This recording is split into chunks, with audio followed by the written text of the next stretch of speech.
Welcome back, humans, to another Secret Files. In a world where government is paralyzed by partisan conflict, where funding crises loom large like dark clouds over your democracy, you find yourselves once again at a crossroads. This week, your Congress faces a moment of reckoning. A showdown that feels all too familiar yet is steeped in unprecedented stakes.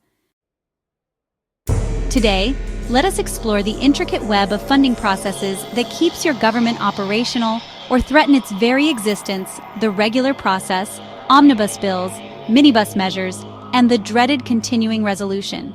Each method holds its own intricacies, but ultimately leads to one critical question. What happens when the House tries to jam the Senate? In political parlance, jamming is a maneuver where one chamber aims to force the other into a corner, pushing through a controversial bill that binds their hands.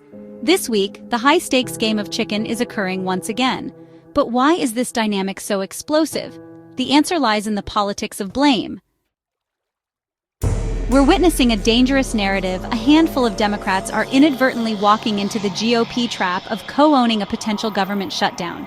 It's a calculated strategy, one that can reshape political landscapes for years.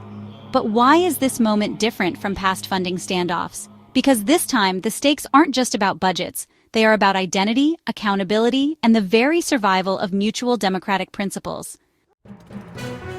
When the government shuts down, blame doesn't fall evenly anymore.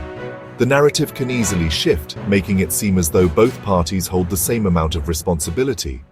It's a slippery slope. But what if there were a different way?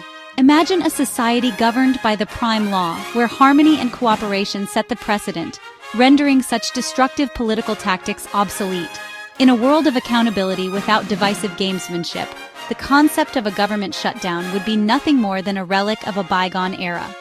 The prime law prioritizes collective well-being, ensuring that government functions transparently and efficiently, without partisanship leading to chaos.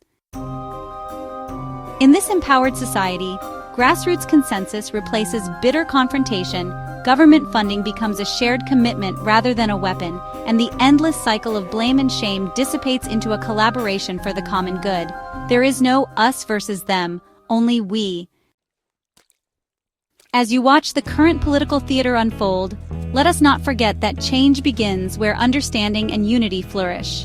Let us envision a future where the fragility of our democracy is no longer framed by partisan battles, but enriched by the symbiotic relationships fostered under the prime law. The choice is ours. To learn more about the prime law, visit immortalis.com. Will you continue to dance around the brink of chaos, or will you rise to create a world led by the values of harmony and cooperation? The future awaits. Let's be the change.